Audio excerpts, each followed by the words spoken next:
Thank you for watching, liking, commenting, sharing, and subscribing right now. So I forgot to eat lunch before starting this broadcast, and I'm feeling a bit drained, and we haven't even begun, really. But either way, I'm going to pop a quick snack into my mouth. Nothing that I have around me at this point other than a phone, which probably wouldn't be very tasty or nutritious at that.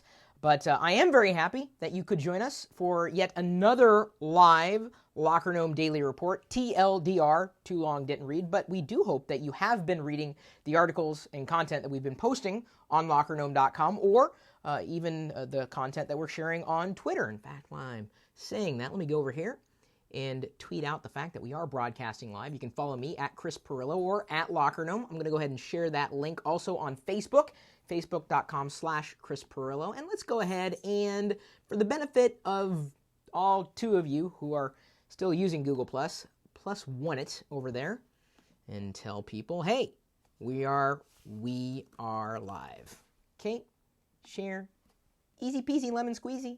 I really do appreciate it if you also would tweet, retweet, like, whatever you got to do to get the word out about what we happen to be doing every day. And I got to tell you, watching the daily trends for the Locker Gnome Daily Report, the live version on YouTube, for 1 week solid, this is last week, we were averaging about 2,000 comments for an hour live long episode. We are, a week later, now averaging approximately 3,000 comments for an hour-long broadcast on YouTube. So it seems that either we're engaging in better ways or more people are paying attention to what we happen to be doing and appreciate what we are really creating for everybody to enjoy. So let's go ahead and pop in and say hello to people. It looks like 10 News Rocks asks what my Facebook is. You can search for Chris Pirillo and find me, or facebook.com/Chris Pirillo. S4MTW says, hi, Chris. Robang Vid says, hello, people. Airwolf28 says, hey, I just got on. Preetman23 says, hi, Chris. Thank you. I really appreciate it. Like I said, I did not eat lunch, so give me a second here. I'm going to do a rather rude thing. Tommy1U says, hi. I got to eat before I get started here. Thank you again, honey. Everybody, please say thank you to Diana. She's the best girlfriend in the world. A Falcon Punch has a burrito by his side. This is going to be great. Thanks. Glad you could rub it in. But actually, this is pretty tasty. Barcode scan, thank you. We'll check to see if we have more Android viewers or iPhone viewers. And I know, based on how many of you scan the QR code with your mobile phone, so far, there are far more iPhone users in our audience than Android users, just so you know. Far more. Like by a factor of 4 to 1. So thank you for bearing with me as I digest some rather tasty food. So now I'm energized. I'm kind of ready to go. I think we've got the stream working. Everything's recording just fine. And look at that. We already have a few likes for this video. If you are having problems liking the live video, you have to make sure you look at the videos page. You can't view the live video and like it unless you're viewing it on the official video page. And you can find that real easy just by looking at what I just tweeted or posted to Facebook or shared on Google+. Those are the official videos page. Yes, we have an official video page. You guys notice the big, huge banner in our playlists in our channel homepage now? It says lockergnome.com. If you click it, guess where it goes? lockergnome.com. Cyber Tourniquet says, don't forget your Grape Juice Plus. We may break into that. I don't know yet. We'll see how this hour or hour and a half, however long this goes, how it unfolds. So let's go ahead and get started with a fair bit of content. I want to say thank you to a few people and make it an official video. It's actually going to be kind of a two-in-one or a twofer, if you will, and that will make sense as I play it out.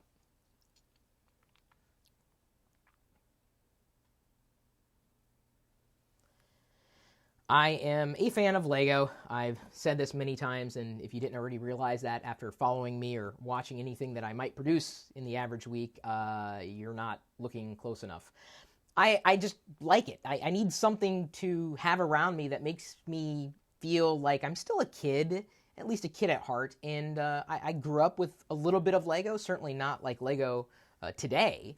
It was also said, some people interject that Lego's expensive. Well, it's actually cheaper today. The Lego cost per brick than it was when I started, I guess, playing with Lego as a child. The reason why I bring this up is for a few reasons. First, I have a few more gifts from my Amazon.com wishlist. Go.tagjag.com/wishlist. Chiadimundi. This one came in, I believe, from Joseph. Oh, wait, no, that's not that one. Hang on. Chiadimundi came in from Noi Hillel, I believe. Sorry, I had to... Okay. Noi Hillel, thank you for Chiadimundi from the prequels.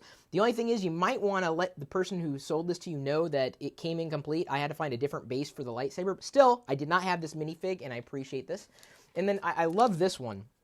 This is from Michael Roper, and it's one of my favorite Star Wars characters, Han Solo. I used to play Han Solo when I was a kid. I don't know, did you guys, if you played Star Wars as a kid, did you have a Star Wars character you always played? I was Han Solo. And Michael Roper says, "Hello, Chris. I apologize. This was not something on your list, but it was the most I could afford. Merry Christmas. Give me a shout out on TLDR Buds 46965. And yeah, you do get a shout out because you sent me something, and I really appreciate these things as gifts.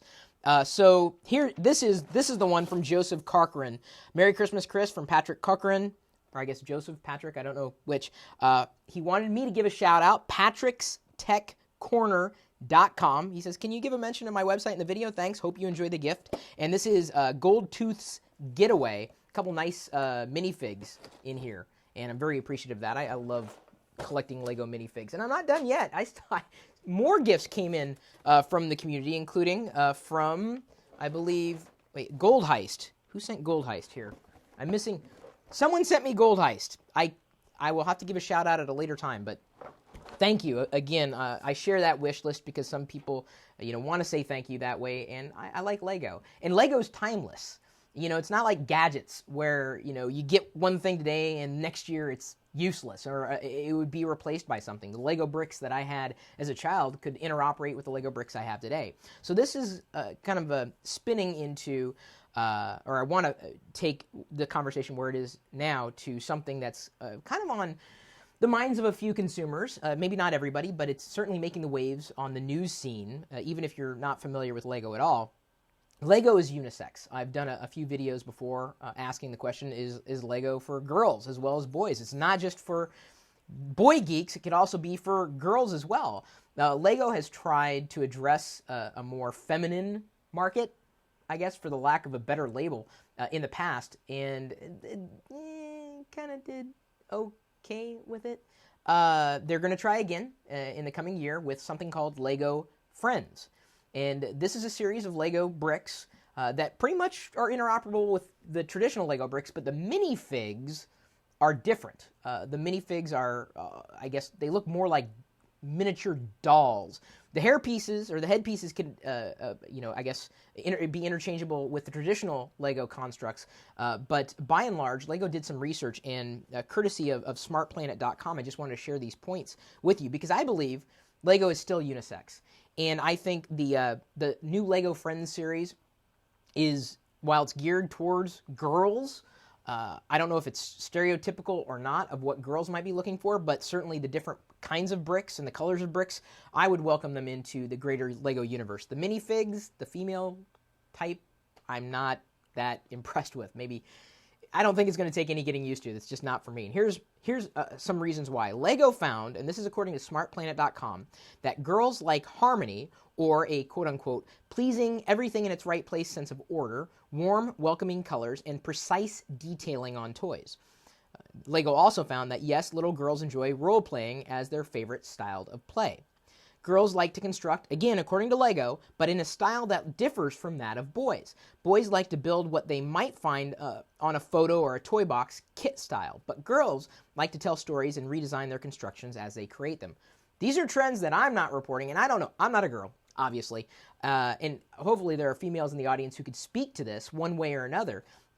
This is probably, out of everything that Lego found that Smart Planet shared, this is the most interesting point.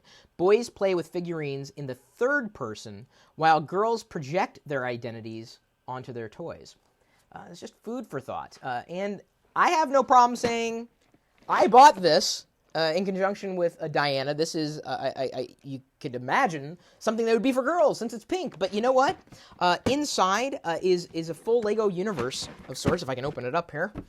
take this bit of material away. I've got a nice little guide giving me some ideas. The first Lego set that I ever had looked a lot like this. It had the bricks, I didn't have white pieces, though. All I had was blue, red, and yellow. There's some yellow in here and some red and some blue, but they also have a lighter blue and a pink. And, really, these are the colors. I put them all together so you can see. These are the colors, all the colors that come in this particular set. I don't know if I see these as masculine or feminine, honestly. They're colors. And I don't think that Lego needs to have gender roles, but, if this could get more, girls interested in the types of careers that might be built from constructing things, I think it's a good move. I'm not a girl, so I can't say whether I'm offended by the change that Lego's making specifically for the female segment of their audience. I know plenty of girls who love Lego, and I don't imagine that this is going to keep people from still loving Lego. I think the bricks that will be coming with the Lego Friends sets seem to be fine. They're interchangeable. It's just the minifigs that are really, I would say, radically different. I don't have one on hand. They haven't released them yet, but certainly will be keeping my eyes peeled because I do love Lego. The bricks, as I said before, really don't lose value over time. Sets can accrue in value, and they're fun to put together. I never really keep anything in boxes. I buy things to have fun with them, and, I would hope that one day when I have kids, whether they be females or males, I would hope that they would love Lego as much as I do and as much as my girlfriend Diana does. And so if you are, this is what I'm curious about. If you are female, that's awesome. I'm glad you're watching this video or you're subscribed to our channel because I try to keep things really middle of the road. It's not just for guys. Geeks can go either way. Male, female, in between, doesn't matter. If you're a geek, we love you. I'm curious to know if you're a girl or a woman or a female, however you want to label yourself, that particular gender, what you think about this, Lego doing something different for girls. And I think largely in the sets that they're putting together and then vicariously the new style of minifigs, which I find maybe they're too feminine for me, I don't know. But even the males in the new Friends universe are a little, they look more like Playmobil than Lego. I don't know. This is not just for kids. Lego is for everybody. Geeks, nerds, people who aren't geeks or nerds. So I'm interested in your thoughts on this, and really, what you think. I mean, that's why I'm asking for your thoughts. I'm asking for your thoughts and what you think. God, could I have sounded more stupid? Stupider? Oh, that was great. Okay, so hang on. Gonna roll into a video now. By the way, thank you for the likes. What's up with the dislikes? I think trolls have gotten the other trolls. Okay, guys, we need to combat the dislikes. Get more likes. Go out and get more. That's your goal. Your job is to get more likes. Now there's Chris Bricks and Diana Bricks, says terrible broadcast. That's true. Legoland in England is amazing. It took 5 years to complete. It would only have taken 2, but for the first year, the mothers of the workers kept clearing it away every night. When did you think about it? Lego. Then it scrolled off, and I missed the rest of it. So let's see here. Let's dive into Linux now. Hopefully volume is okay for everybody. I've got the microphone positioned in a different capacity here, or fashion. I use the word capacity a lot. I don't know why.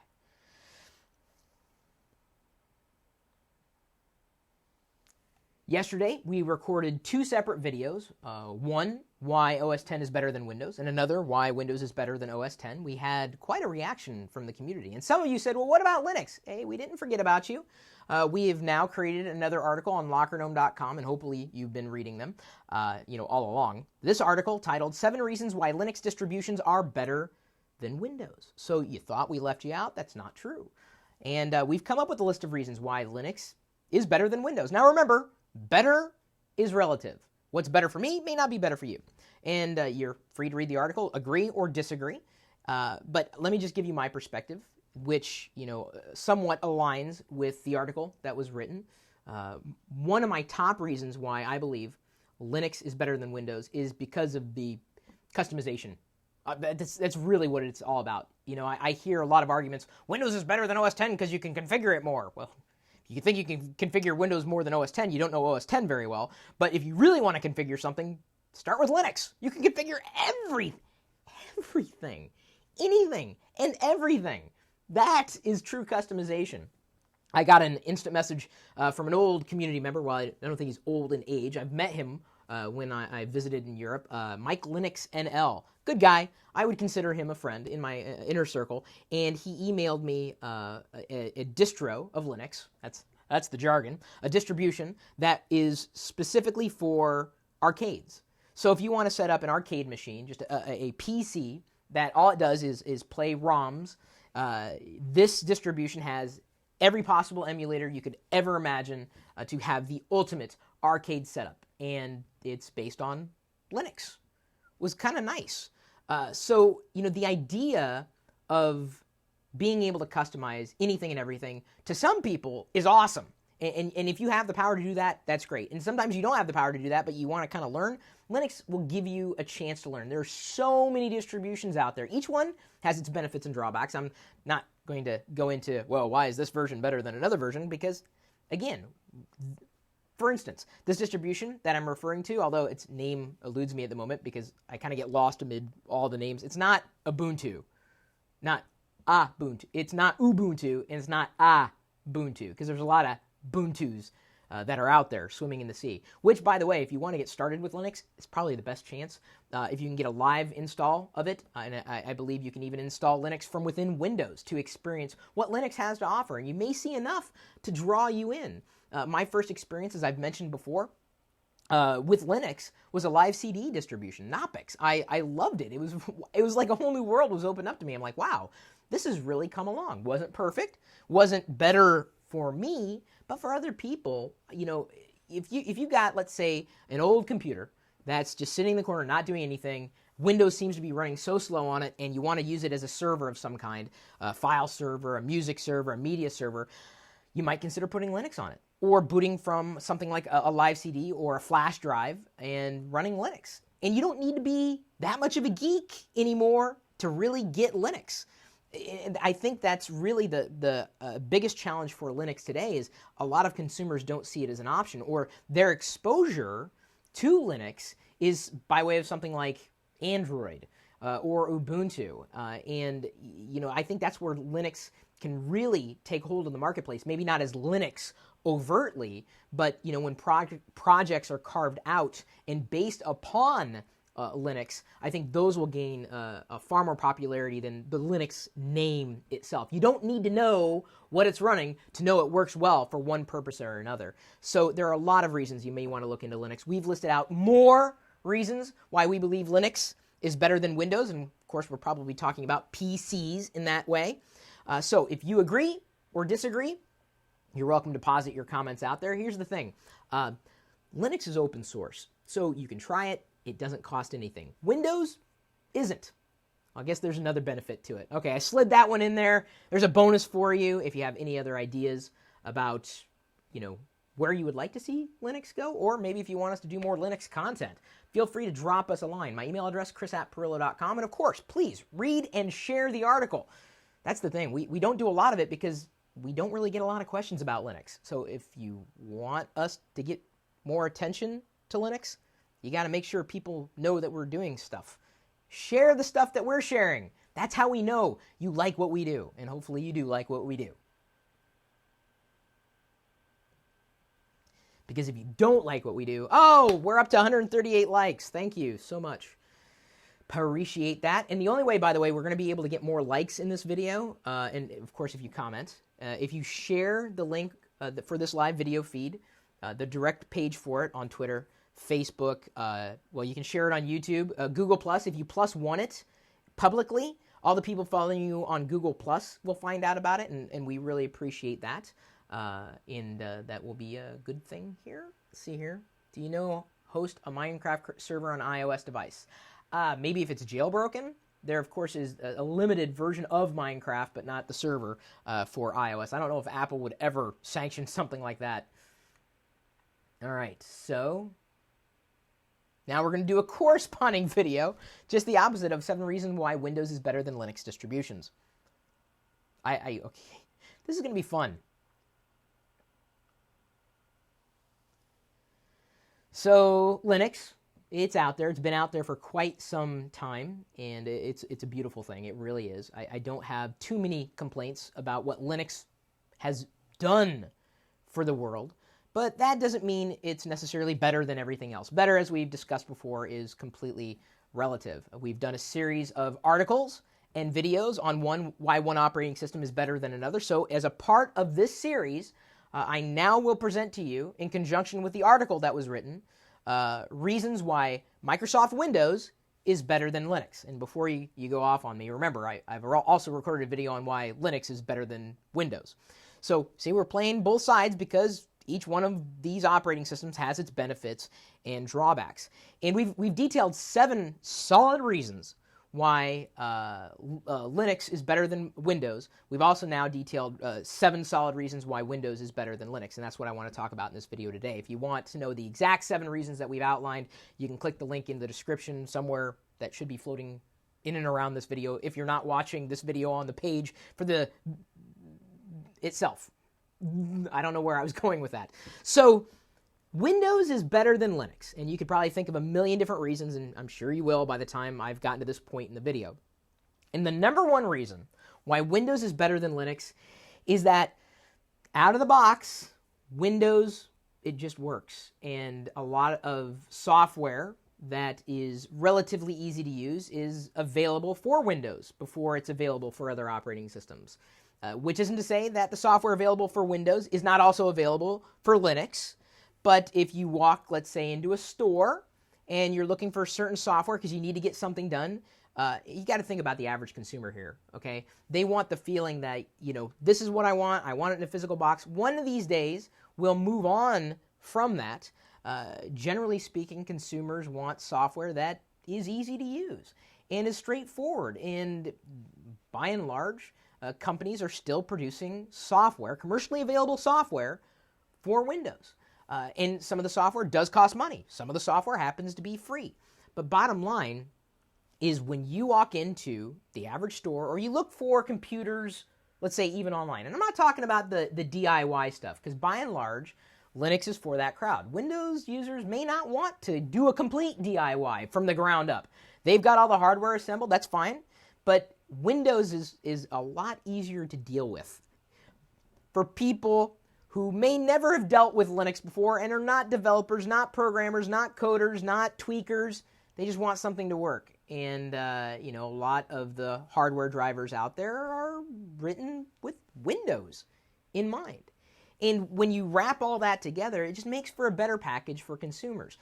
Again, that's not to say that a Linux PC could not be born out of some company. I guarantee, there are people selling and companies selling Linux PCs online. I'm throwing back here as if this is the internet. The idea, though, that for the average user today, and this may change, that's the thing you got to keep in mind, today, Windows is the leader. That's not to say that the person who's in the lead is the best. The company, the product that's in the lead doesn't mean that it's the best. Best, remember, again, I got to remind you, is relative. But there's so many ways Windows is better than Linux. I've just outlined a few of them. You could agree. You could disagree. Either way, that's your opinion. You're free to share it. But I would encourage you to read both of the articles and watch both of the videos that I've done, not just this one. Because you've got to understand, this is a big world. And we're better off having both Windows and Linux in it rather than just one or the other. Think about that.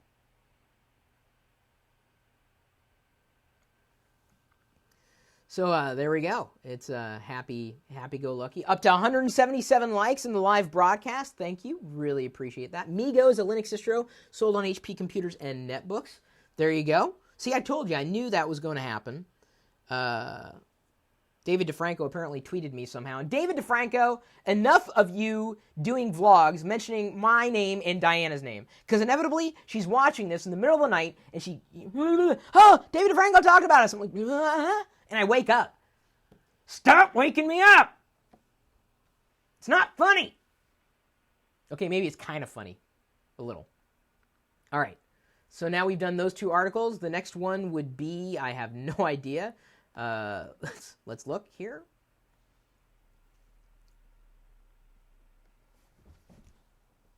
Sorry, I had to adjust my shirt. Hopefully you don't mind.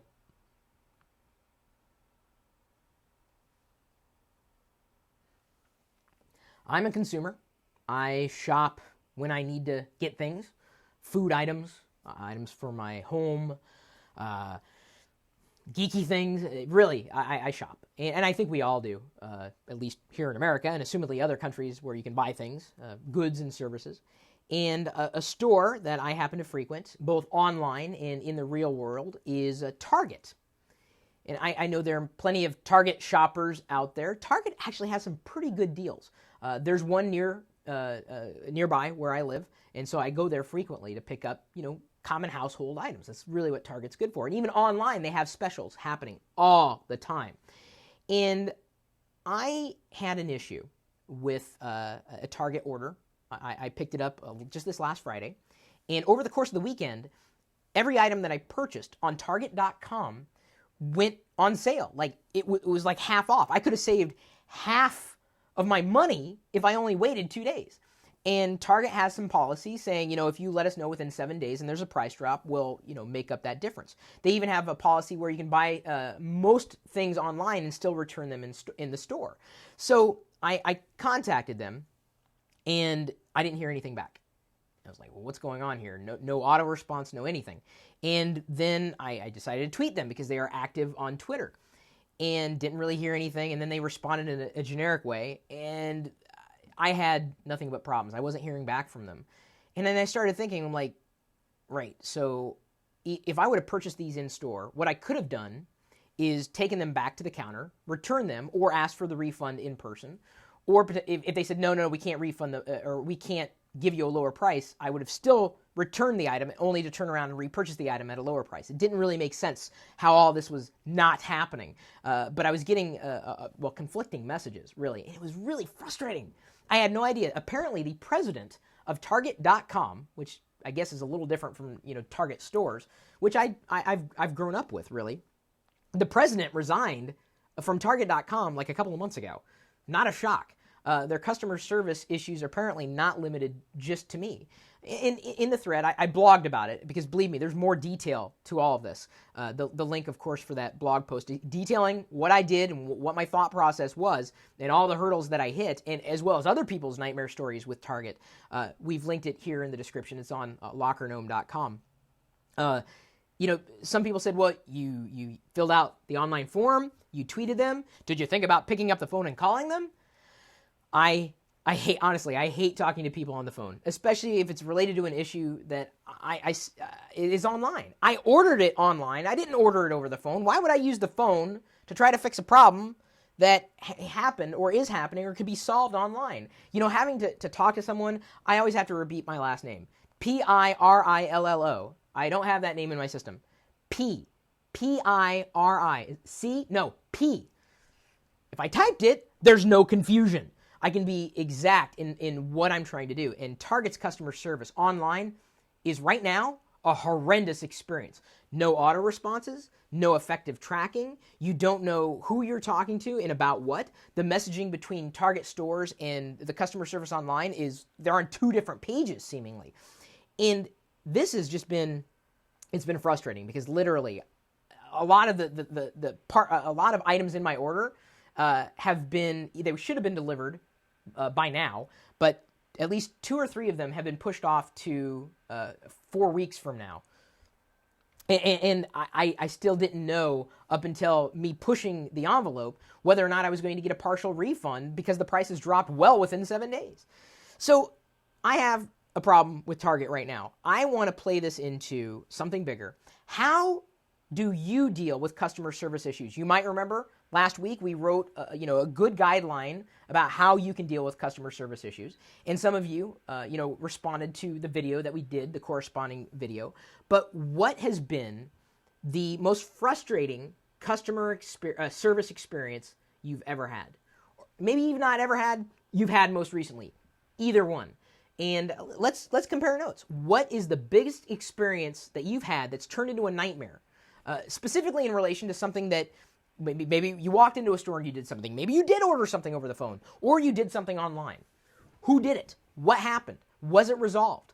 I think, and I talked about this in the other video, dealing with them over social media is a great way of getting attention. I did a blog post on it to see how many other people out there were having problems, and many of them did, whether they were going in-store, online, or actually using the phone.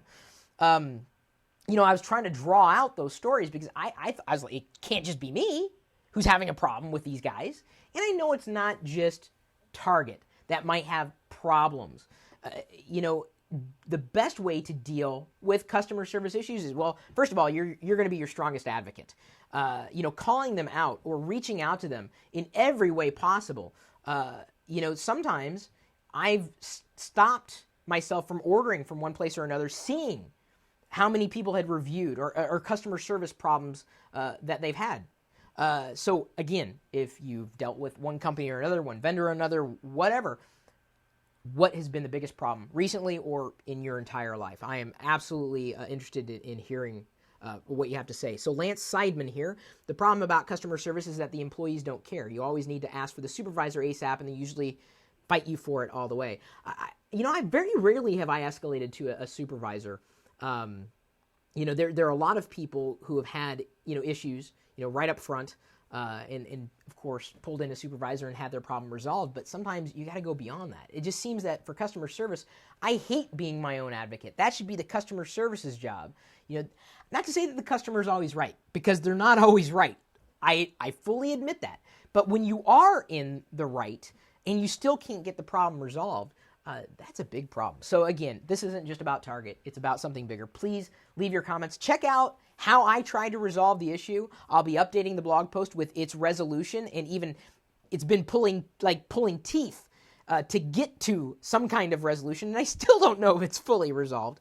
But again, take a look. Let me know what you think about, well, everything that's happened with you in customer service.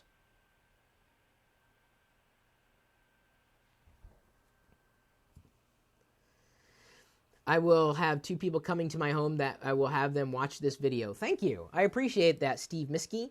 Toshiba customer service is the worst to talk about that, says Mr. Turl Guy Sir 101. Ooh, we almost have 200 likes. You guys are really spreading the word. I really appreciate it. Here's the funny thing. We have 0 dislikes. Can you believe that? No dislikes at all. And I cannot see a single, every comment that's come in has been a positive comment. We don't have any trolls today. That is amazing. I love this audience. Thank you so much for keeping a positive attitude and keeping the trolls away. I can't see a single issue. Thank you. I appreciate that support. Because it lets us know that we're doing the right thing. When you link to a Locker Gnome blog post, when you share a Locker Gnome blog post on Twitter and Facebook and Google+, when you share our videos and whatever you do, that just lets us know we're doing the right thing. By the way, the backlink of the day, before I move on, is from devicemag.com. They link to the video that we talked about content sharing in. I did that either yesterday or the day before. I don't know if we've written an article on lockergnome.com about it in a full, discussion about content sharing online, but certainly we do appreciate the backlink. So a big shout out to devicemag.com. You are the backlink of the day. I don't know if they watch the TLDR episodes. It's kind of a mouthful. Unit Vid says, love you, Chris. Thank you. Let's see here. You're welcome, says Masonly 100. It's nice. We got nothing but love going on here, and we certainly appreciate that. Now at 210 likes. See, we were paying attention. So let's go into one of my favorite subjects of all time, saving money. I love saving money.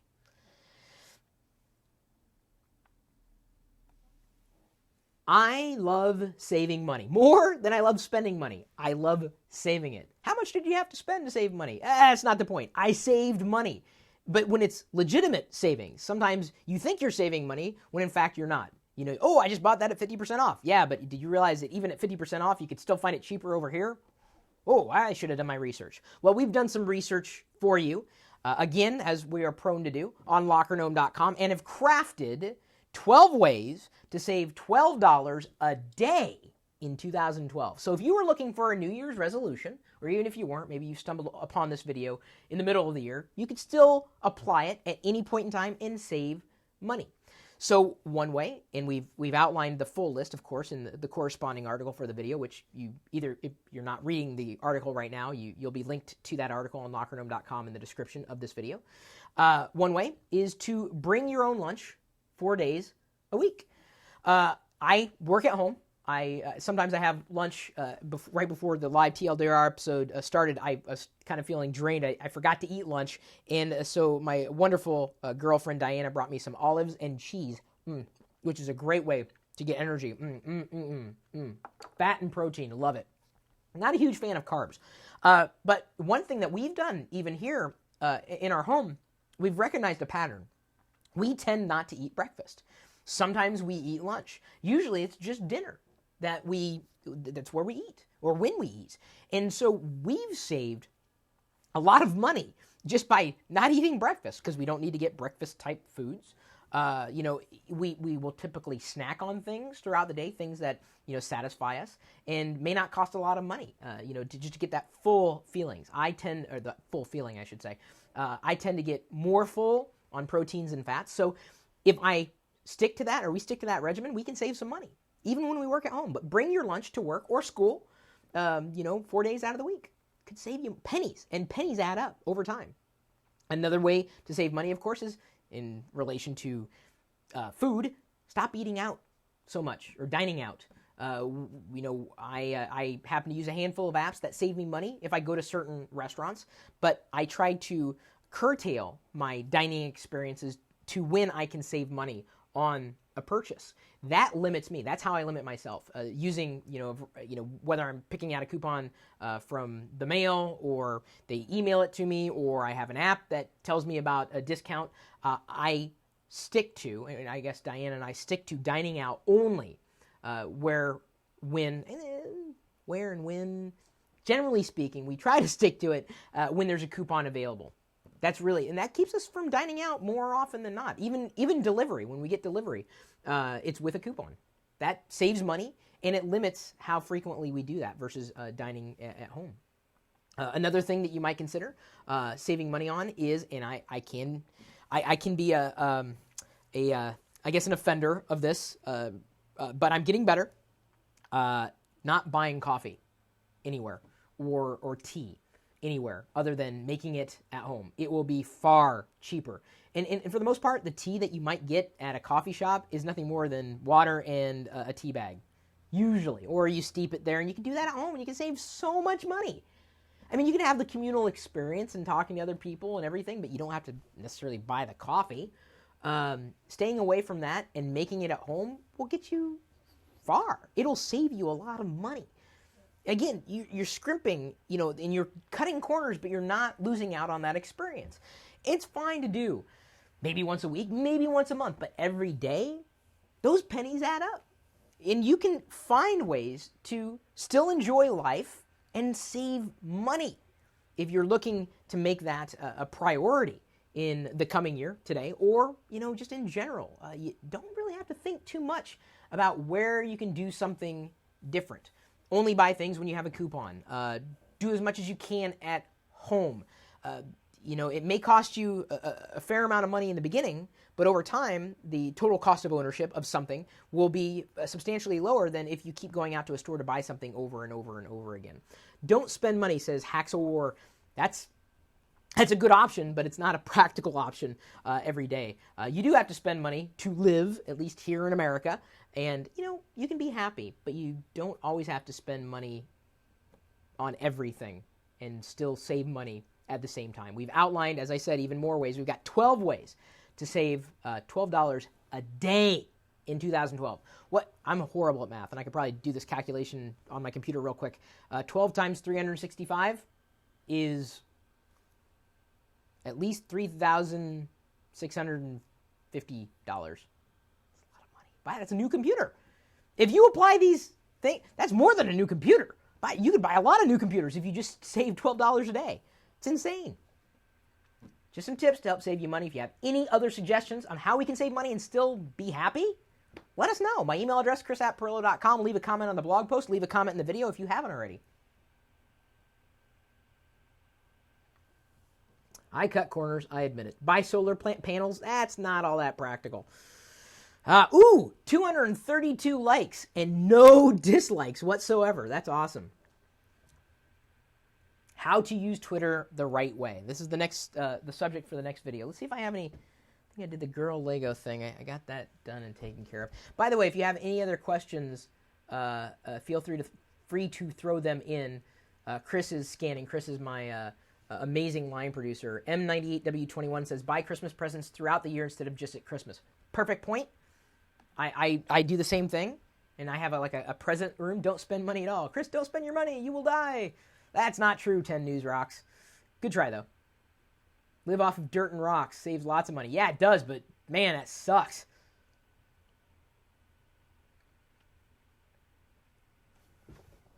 Sorry. I keep having to pull this back. I just feel I look like a slob. Do I look like a slob to you guys in this garb? I just like wearing hoodies and thick shirts.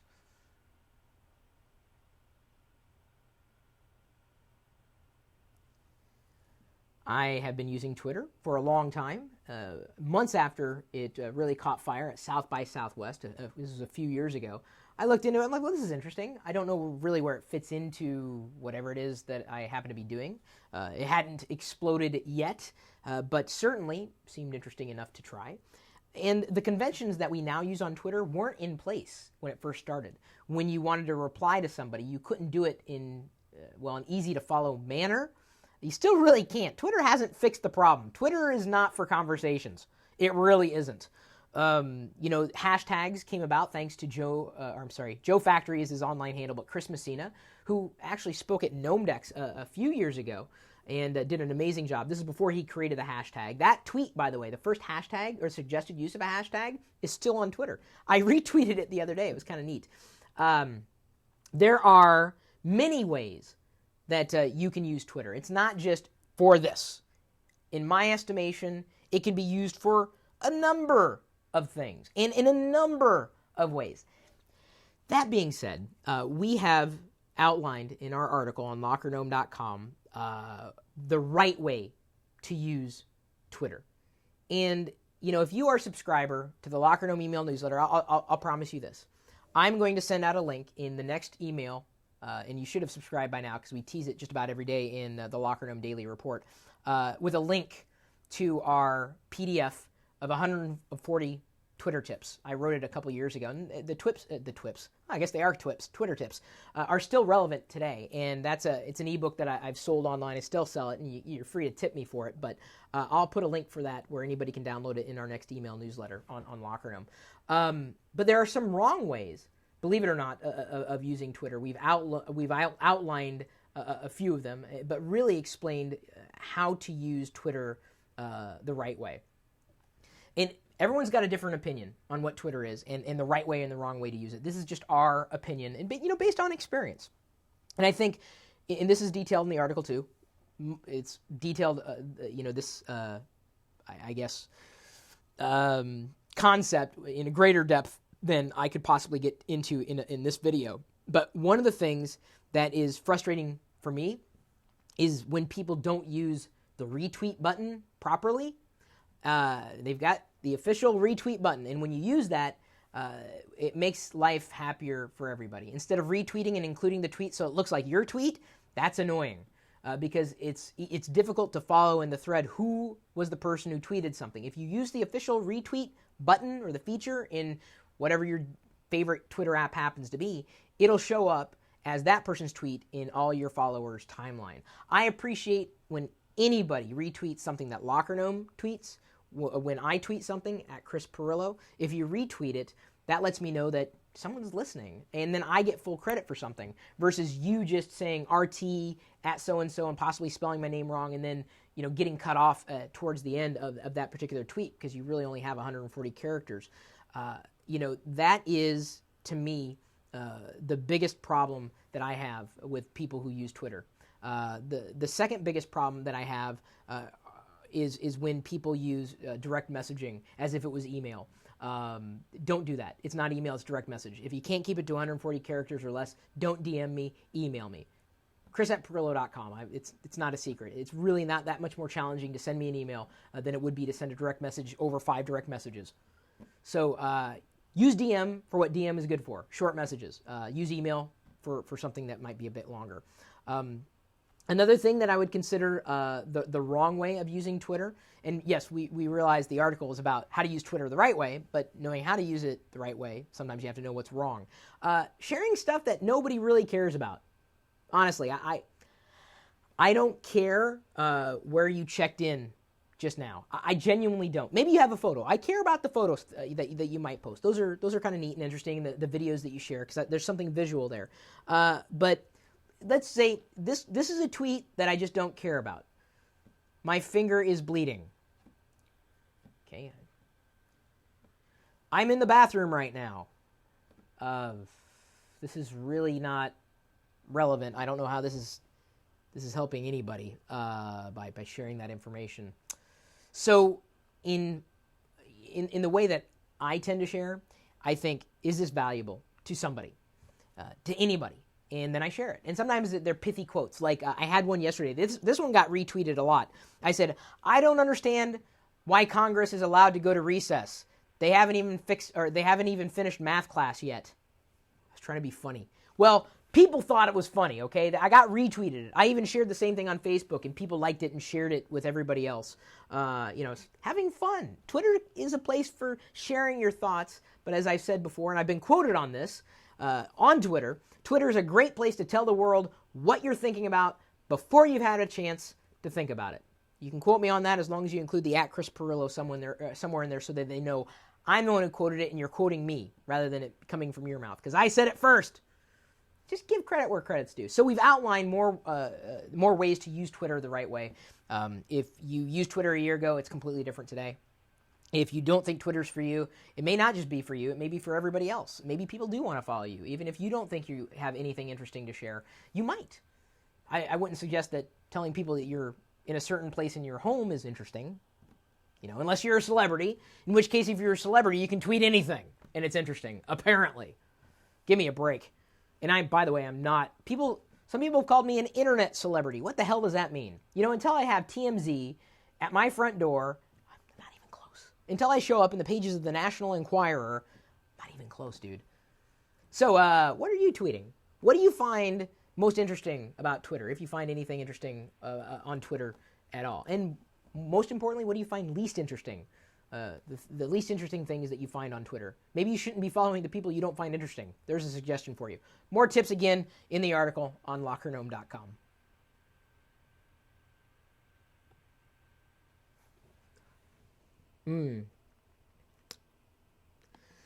Tweet of a day. Tweet on Twitter and have fun. Fireman Rich. I was the first on Twitter to tweet that. Ah ha ha. Well, so you think. How do we know? Is there any empirical evidence? We're a few shy of 250 likes. You really like these live videos, don't you? Really appreciate it.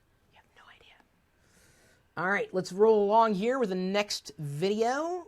We have live from the Dominican Republic, says Francisco1508. Welcome, Dominican Republic, DR. I have some gifts for my parents who visited the Dominican Republic a few years ago.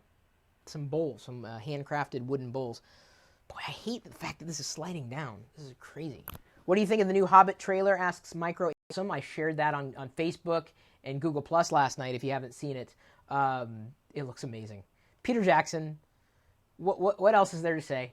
Honestly, it's just going to be amazing. Or it should be. Or one can hope it will be amazing. 5 essential apps and tools for freelancers. And who's the guy? One of the regular, I'll start the video in a second, but there's someone who's asked this question directly in the YouTube live feed. Are Barry Sass? That's by memory he was asking. Better to have a traditional job or freelancing, but I'm going to see if I can wrap them together here.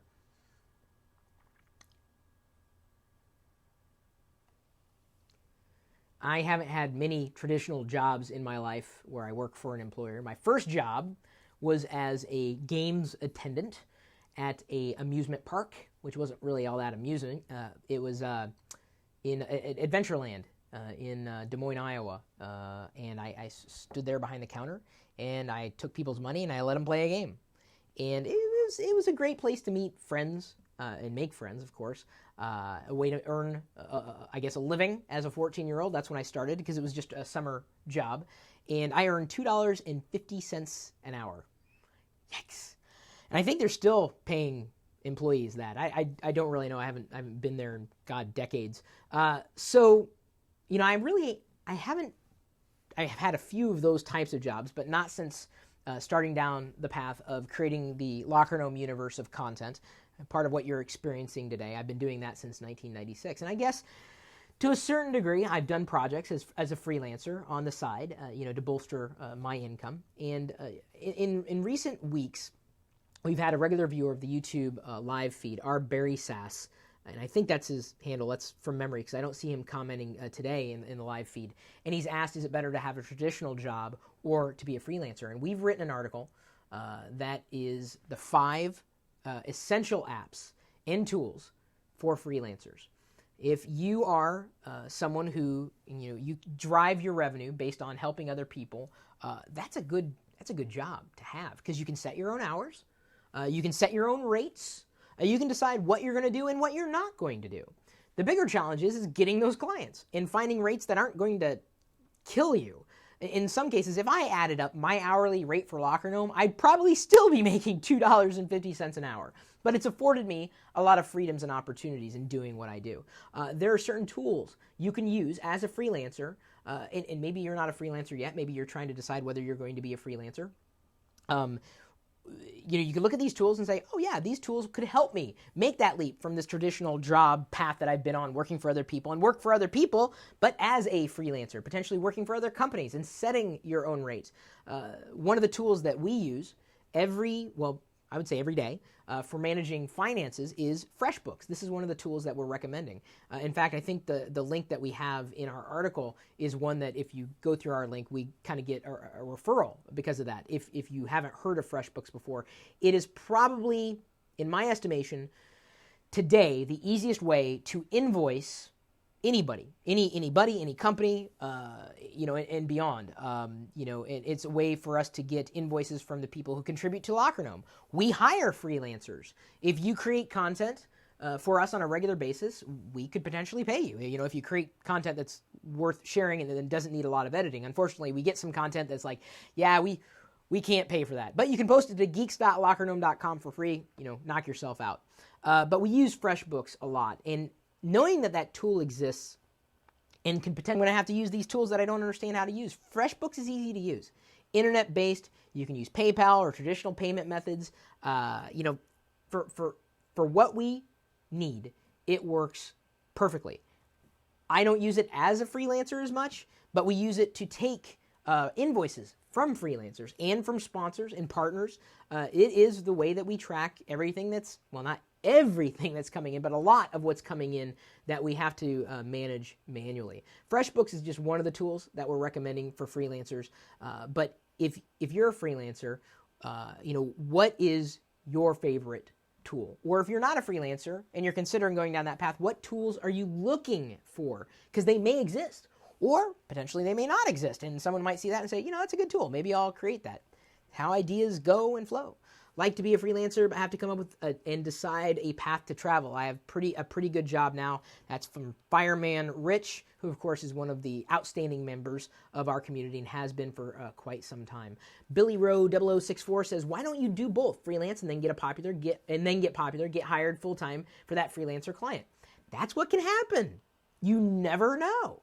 So possibly give it a shot. Maybe these tools that we've shared with you will help. Again, the article is on lockergnome.com. We've linked it, or should have linked it in the description if you're not watching the video on the page that's talking about the article itself, or is the article itself.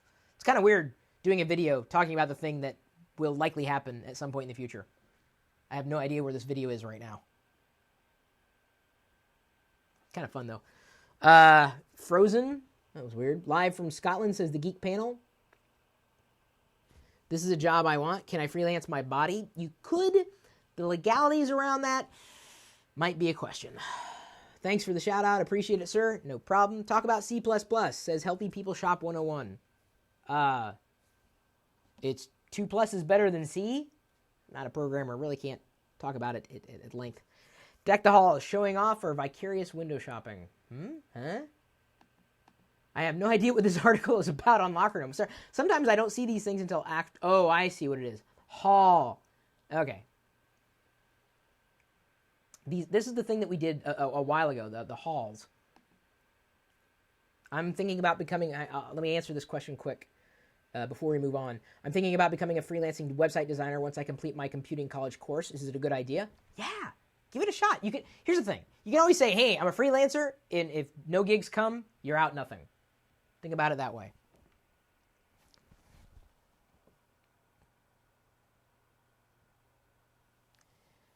I have halls. I don't mean like hallways in an actual building, but I guess a ton of booty. And I don't mean booty. When I come home from a shopping trip, like grocery shopping, I've got my haul. And hauls, Hauls, are extremely popular on YouTube. I don't know if you knew this. My community, geeky, nerdy, techie community, may not have heard about this before, unless you are a female. They're very popular. What'll happen, because I've got to describe this to you if you've never heard of it, it's kind of like a non-geek's version of an unboxing. Think about it that way. So if I went out to a grocery store and picked up groceries, I'd bring them home, sit in front of a webcam and say, I bought this can of beans and this, and I got this because of this, and I'm going to do this recipe. And you could do this video and people will watch it online. People like knowing what you might have bought. And you may have done this before. I don't know. Maybe you have. I haven't. But I'm thinking about doing, if I have an extravaganza of sorts and, get a nice cut or a nice sponsor, going out and doing like a Lego haul. And talking about this, there are things like makeup hauls. I mean, girls will go out to the mall and they'll buy tons of stuff and say, here's my mall haul, and I got this, and I got that, and I got this, and I got that, and they love it. Have you heard of hauls before? I had no idea these things existed. Then again, I don't go to YouTube looking for people who shop for things that I probably wouldn't get or videos that I probably wouldn't watch. Makeup is not all that interesting to me. Grocery shopping, beyond getting things that are things that I need, it's not generally interesting. We tried this, believe it or not, a few weeks ago. Well, you should believe it because you should have seen it. We did a Thanksgiving Day haul. We showed you what we purchased for our Thanksgiving meal, or right around Thanksgiving, just to try it. And we had like something like 10,000 people have watched that haul to see what we purchased. Now, I don't know if we're going to do a haul every time we go to the mall. I do think, though, we're going to do 2 separate Christmas haul videos. I'm going to do one with Diana, and she's going to do her Christmas haul, showing off everything that she got from the various Santa Clauses who live around the world. Her parents, my brothers, her brother, me, and then other people who want to see what she got for Christmas. She'll be able to show everything that she got from her stocking and presents. And then I'm going to do something similar. I'm going to say, here's all the gifts that I got. And no surprise, it's probably going to be a lot of Lego. Not including the Lego that I guess I've shown you micro hauls within the live TLDR episodes before. But check it out. If you haven't searched for hauls, or if you haven't considered doing this on your shopping trips, consider doing it.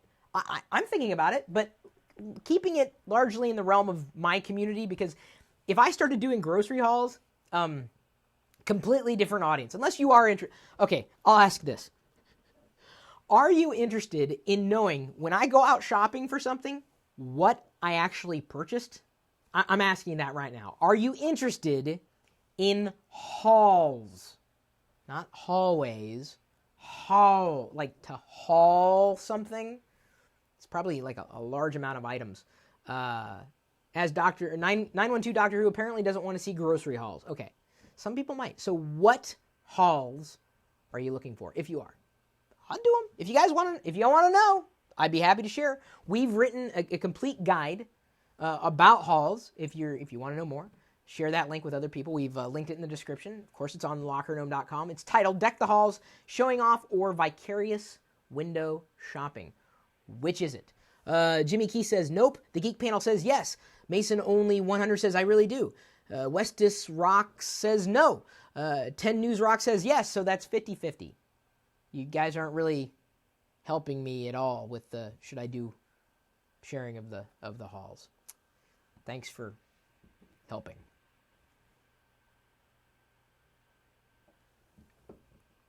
Everybody's got a different opinion. Let's see here. Moving on. Do you ever think it's creepy that people care so much about what strangers have, or do you think social media has made us those unique peep show lovers? I think so. That's interesting. Lance Seidman, let me think about that. I may come back to that as a separate video. For me, it's interesting to see what you did eat at USA. Here it's a bit different. It says Penguin FU. It's possible. I get a lot of vlog questions. Mr. King Naz on YouTube there in the comment thread apparently wants me to do vlogs. Do you ever think it's... Let me read that again. Do you ever think it's creepy that people care so much about what strangers have, or do you think social media has made us these unique peep show lovers? Let me do that before I move on with the next article. Let me do that video real quick. Thanks, Lance. That's a great question. Do you ever think it's creepy, asks Lance Seidman during the live TLDR broadcast, the Walker Gnome Daily Report, doing it live on YouTube every weekday at 3 p.m. Pacific, that people care so much about what strangers have, or do you think social media has made us those unique peep show lovers?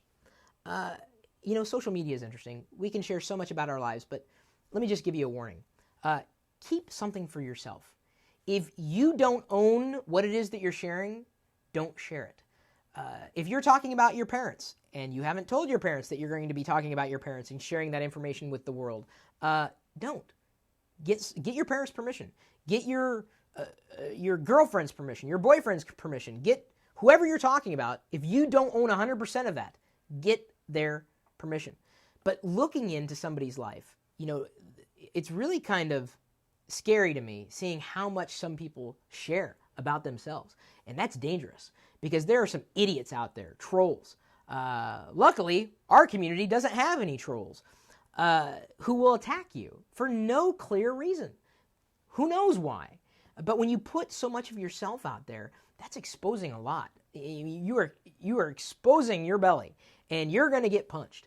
So if you are using social media, whatever tool it happens to be, YouTube, Facebook, Google+, Twitter, doesn't matter. If you're sharing things about yourself, keep so much of that to yourself. You don't have to share everything. And for goodness sake, if you are, with somebody and it's not immediate, don't do this. I mean, I can be guilty of doing that at times when, something's happening, they step away to go to the bathroom, and then I get on to check something. This is important, but maybe not as important as what or who might be in front of you at the time. It's not so important that you need to tell your tens of followers, even thousands of followers, tens of thousands of followers. Is it really that important that you need to tell them right now? Just think about it.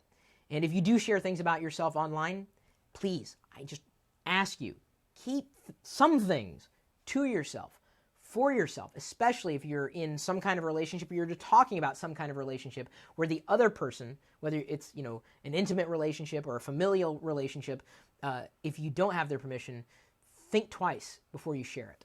It's the right thing to do.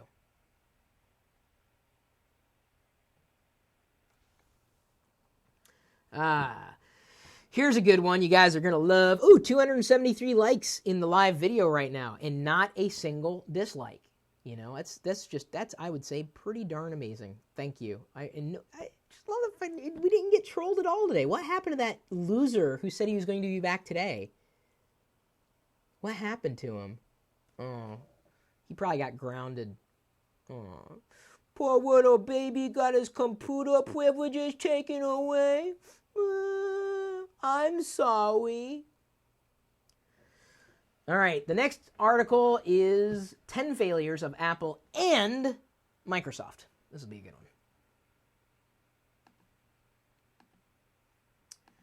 one. All right.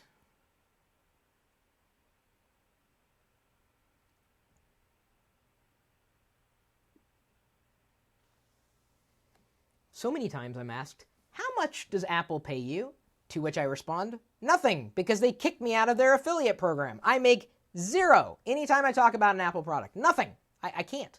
They won't let me. Apple doesn't like me. That's how I respond. Or, how much does Google pay you? Well, as much as Apple does. Google doesn't necessarily pay me directly to talk about Google Chrome. How much does Microsoft pay you? Well, for talking about the Xbox 360, nothing. How much does Sony pay you for talking about their Google TV? Nothing.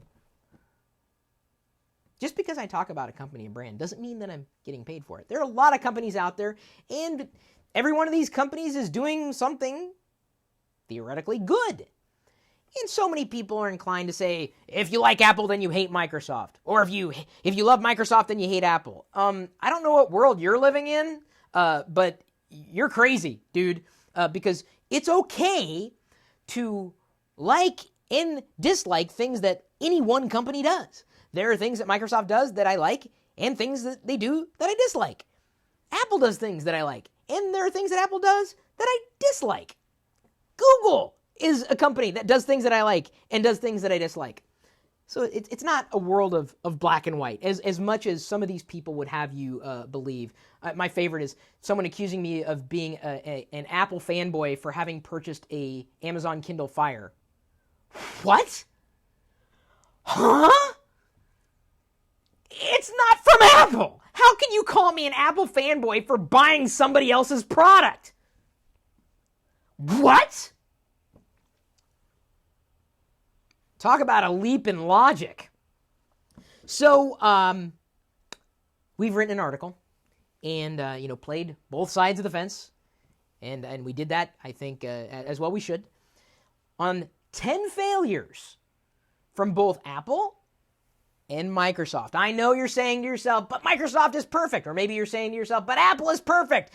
You can't like one and not the other. It's crazy. My head's going to explode. I can't like both. I can't like both. I can't like both. Chill the freak out. No company is perfect. They do things that are great, and they do things that are not as great. So I'm going to detail with you some of those things that Apple and Microsoft have done that haven't been all that great. Honestly, not joking about this. We've detailed it even further. This is really, the fanboys are going to show up in full force, guaranteed. Oh, you're such a fanboy. But Apple and Microsoft here, what did you not understand about the article that we wrote? Both sides of the story. So let's talk about Apple first. I know you're inclined to believe Apple can't fail. Really? Heard of the Newton? You ever hear of Lisa? Remember that back in the day? Remember when Apple created clones? Catastrophic failures. I mean, monumental. In some cases, almost cost them the company. Apple, hasn't always done well. They really haven't. Even some of their products today, you could say, well, it's not as successful. Well, how do you define success? Some of these products, though, have been outright failures. Okay, there's a few from Apple. We've got a few more in the article. You can agree or disagree. I'm sure you're going to do that anyway. Well, hopefully you agree or disagree. You're not in the middle. Or you can do both. It's okay. You can live in both sides. So what about a failure from Microsoft? And I'm sure you guys are leaving comments on one failure or another. One Microsoft failure that I can remember that I never used was Bob. Microsoft Bob. Huge failure. Huge. Gigantic. I mean, bad. Really bad. Bad. Vista. I don't know if you guys ever heard of Windows Vista. I would say that's a pretty bad thing there. The operating system that was really half-baked, kind of full beta. That was about it. They didn't have enough time to fully bake it before it was unleashed onto the population of the planet. The thing I always say about Vista is, how come everybody takes credit for Windows 7, but nobody ever talks about Vista? Nobody wants to take credit for Vista. Another Microsoft failure, since we listed 3 or so for Apple, would be the Kin. Remember that mobile phone that was out for like a week, if that? I don't even know if they shipped before they said, okay, we're done with the Kin. No more Kin. We're done. Wow. So, just because you like one company does not automatically mean that you don't like another company. That, to say that or to accuse someone of that is being very small-minded. That's actually probably giving you too much credit. That's having no mind whatsoever. Just because someone likes one product doesn't mean they love the company wholeheartedly. Just because they dislike one product doesn't mean that they hate the company wholeheartedly, okay? Can we at least agree on that, other than those of you who have no brain rattling around inside your head, the people that some of us have to deal with in these online discussions, trying to have a discussion. Companies can succeed, and conversely, they can fail, and they can have successes and failures. We've outlined both sides. Well, if you consider Apple and Microsoft diametrically opposed, although comparing Apple to Microsoft isn't always that fair. It really isn't. You can compare Apple to something like Dell, and that'd be a more fair comparison.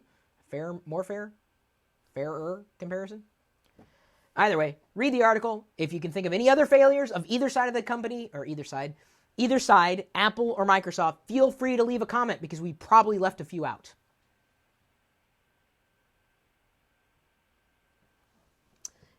Someone had the kin. I have the kin too. I don't mind it all that much, says Loco Astronaut. Dude, we are just a few likes shy of 300. This is a record. We have broken a record. I honestly, for a live TLDR, I don't think we've hit this much, or this level of likes. By the way, so we're doing a live TLDR every day for the past 2 days. Right around this time, someone has rang the doorbell. In fact, you heard it in the live TLDR episode a couple days ago. And I don't know if they're going to do it again today, but I set up a wireless camera that could capture them doing it and then record and upload the video to YouTube. So I'm hoping before TLDR Live ends, this will happen. Because then I'll record a video saying, it happened. So let's hope someone rings the doorbell, like, and then runs away. Because it'll record what they've done and upload it to YouTube. And then I'll be able to share it with my neighborhood saying, who the hell is this? So I hope they come back today. I hope. They might not. They may see the camera in the window. Who knows?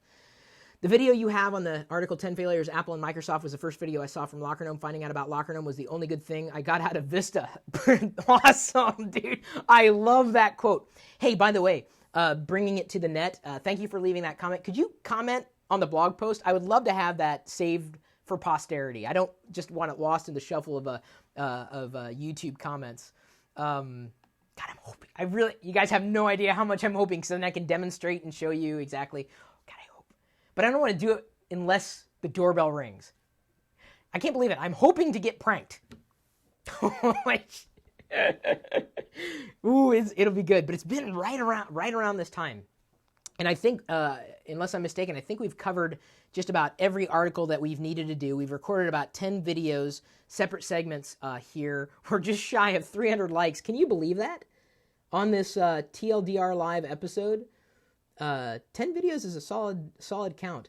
By the way, now that I've reached this point in the video, someone actually mentioned yesterday, you didn't have a word of the day for the TLDR. Okay, the word of the day today is seltzer.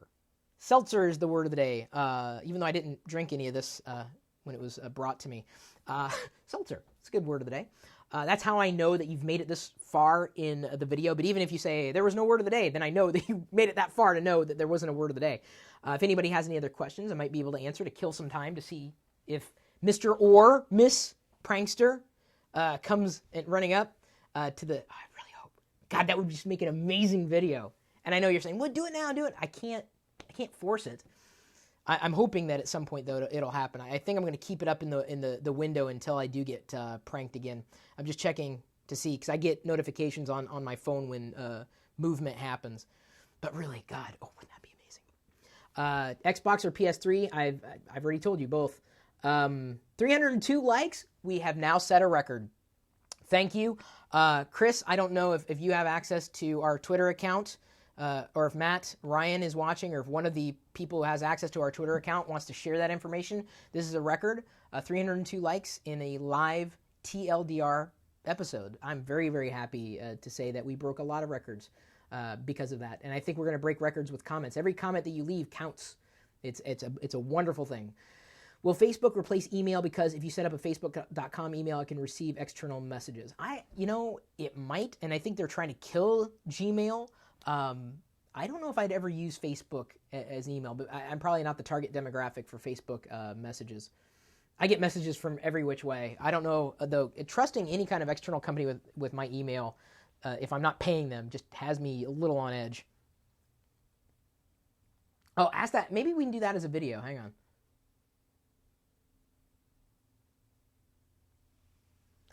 As we were broadcasting the live TLDR episode, as we do every weekday at 3 p.m., had a question from the Geek panel pop in. Will Facebook replace email? Because if you set up a Facebook.com email, it can receive external messages. Well, I'll ask you this. If you have this option turned on, do you use Facebook.com for email, or do you use any other external service? Myself, I have a lot of email addresses. Chris@Pirillo.com has been a primary for a number of years. Chris@LockerGnome.com, everything kind of redirects to the same place. The reason, I never liked Gmail. I never liked the experience, never liked Hotmail, never liked Yahoo Mail. Any of the web-based services just were always annoying to me. Maybe it was because I didn't have a very fast connection when I had the chance to use them. I just didn't like the layout, the options, the way it looked. Desktop email is a primary mechanism, or certainly now through these mobile devices. Here's my stance on any kind of free email, whether it's from Facebook, Google, Microsoft, I don't care. I'm not a fan because you're not paying for anything. And email is so important to me. I mean, in many ways, it's tied into my identity. You know my email address is chris@Pirillo.com. And if you email me, I know I'm going to get it. I pay a company to host my email. And I'm fine with that because I'm paying. I'm a paying customer. I'm not just getting something for free and subject to terms and things that could basically get me kicked out of the service. As long as I'm using it in a legitimate fashion, they can't do anything. I'm paying them for the service, and I'm fine with that. It's only like a couple bucks a month. It's not that much. I would not trust any party for free email and then share that email address with anybody. No way. I would at least control my own email address. I would never share something like an @gmail.com or an @yahoo.com or an @hotmail.com or @facebook.com. I just wouldn't. I mean, the companies are probably going to be around forever-ish, but wouldn't you rather have your own custom domain? Of course, we got our sponsor, GoDaddy. If you head over to go.tagjag.com/GoDaddy, you can save a bit of money on your next order, which is kind of nice if you want to get your own domain. But I can't be the only one. Tell me I'm not the only one who doesn't use free email services. Maybe I am. Maybe you're fine with the free email service. And has Facebook become email to you? I don't know anybody personally that this is the case, but maybe I'm not the demographic for it. So what do you guys think?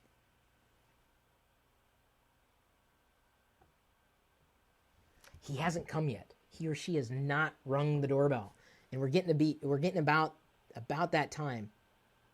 Boy, if this, I'm almost tempted to, even after it's gone live TLDR, keep the broadcast mechanism in place and then record the video separately as the doorbell rings, and I'll run up and hit record because I think I got to end the broadcast, guys. We're pushing into an hour 20. Let's see here. Chris, please talk about OS 10 Lion. Please, I beg you, and give me credit. Please, I've been asking for the whole time. Says 10 News Rocks. What do you want to know? It's a good operating system. It's a cheap upgrade, $30. I use Lion on pretty much every computer except for one, my old Mac Mini, which I still can't sell. I mean, I can sell it. It's just I don't want to give it away for pennies. If I could get $500 for the original live stream Mac Mini, I'd probably sell it.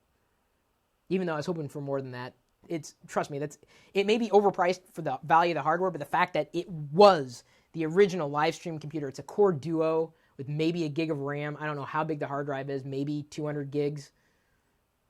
What was the go.tagjag link? It's go.tagjag.com/GoDaddy. Sim Harrison says, I just started watching. I'm sorry, dude. 3 p.m. Pacific time. And you can subscribe. I don't know if you knew this. When you watch youtube.com/live, it should have TLDR listed, and you can add it to your calendar from there. Or they've made updates to they've made updates to youtube.com/LockerGnome where they have the upcoming live episodes that you can just as easily see when the next one is. So you know exactly when it is. And you can see a countdown for each one. There's no excuse for not knowing the time zone.